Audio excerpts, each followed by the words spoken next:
the government starts confiscating your dollar before it even hits your wallet. Let's say you're paid $1 from your employer. We all have jobs, you know what that's like.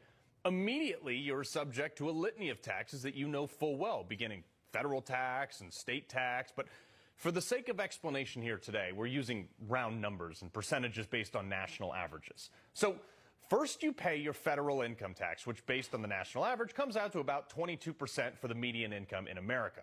And your state and income taxes associated with payroll taxes cost you another 8.9%. Already your dollar earned you just 69 cents into your wallet. Crazy, right? Well, this doesn't even begin to scratch the surface. It gets crazier. Let's say you want to go spend that at the store. You spend your 69 cents. Now, depending on the state you're in, you may pay upwards of an 8% sales tax on any items you buy. But for argument's sake, we'll look at, again, a national average. Comes to about 6.4%. I'm throwing a lot of numbers at you, folks, but trust me, this all makes sense in a sec. Your 69 cents, which was once a full dollar, loses approximately another 4.35 cents in value, bringing your spending power down to just 64.65 cents. You hand over your money, you obtain 64.65 cents worth of goods. The business owner actually nets significantly less. Well, why is that? Now, obviously, aside from fees and licensing and other associated operating criteria imposed by the government, both state and federal and local, which we'll leave all out for simplicity purposes, once they take your dollar, that business also has to pay taxes, just like you did.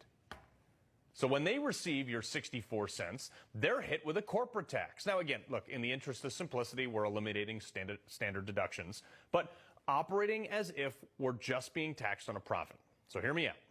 This corporate tax coming in at about 20% brings that 64 cents down to 51.72 cents of your full dollar. After just 2 transactions in the economy, you spending it at a business and the business keeping it, nearly 50% is gone to the government. But what about the guy that sold you those goods? Or anyone else who works at that store? They have to get paid, right? Well, the store that you shop at has to pay one of its employees that same 51.72 cents. By now, you probably know that he's going to not get that full amount.